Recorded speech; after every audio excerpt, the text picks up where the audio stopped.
নমস্কার বন্ধুরা, বাংলা গল্পের সোনাঝুরিতে সকলকে স্বাগত। এ হচ্ছে ভিন্ন স্বাদের গল্প শোনার আসল মজা।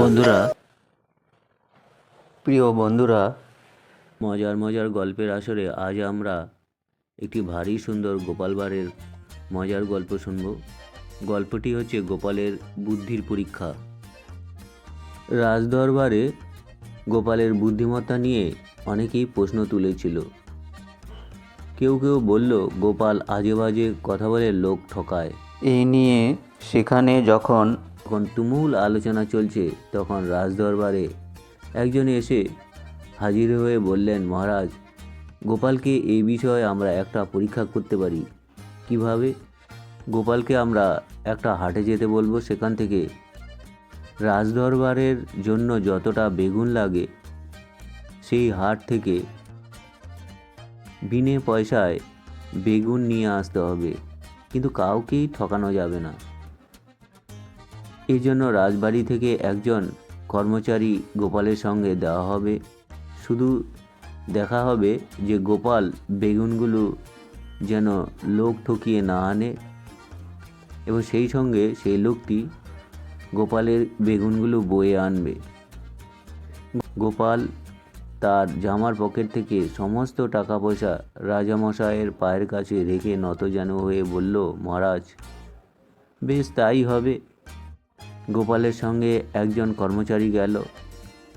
মস্ত বড় বেগুনের হাট। সে বিভিন্ন রকমের বেগুন, তখন শীতকাল, বেগুনেরও আমদানি প্রচুর। গোপাল প্রথমে গোটা হাটটা ঘুরে নিল। গোপাল হাটের রকম সকম বুঝে নিল। তারপর একজন ব্যাপারীর কাছে গিয়ে বলল, এক পাল্লা বেগুন নিলে তুমি কতটা ফাউ দেবে? সে সময়ে দোকানদাররা খুশি হয়ে ফাউ দিত। ব্যাপারী বলল, 1 কেজি বেগুন নিলে 5টা করে বেগুন ফাউ দেওয়া হবে। গোপাল সঙ্গে সঙ্গে ব্যাপারীকে বলল, বেশ, আজ তাহলে ফাউটা দাও, আমি পরের হাটে এসে 1 পাল্লা বেগুন নিয়ে যাব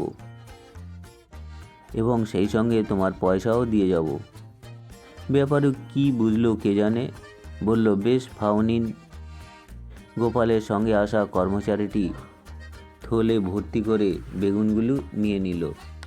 এমনি করে গোপাল এক এক করে সমস্ত ব্যাপারীর কাছ থেকে ফাউ বেগুন নিয়ে থলি ভর্তি করে রাজসভায় চলে গেল।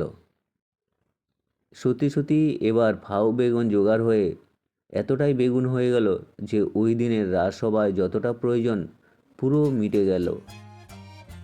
গোপাল বুক বাজিয়ে মহারাজকে বললেন, আপনার কর্মচারীটিকে জিজ্ঞাসা করুন, আমি কারো কাছ থেকে ধার বাকিতেও বেগুন আনিনি এবং কাউকে ঠকাইও নি।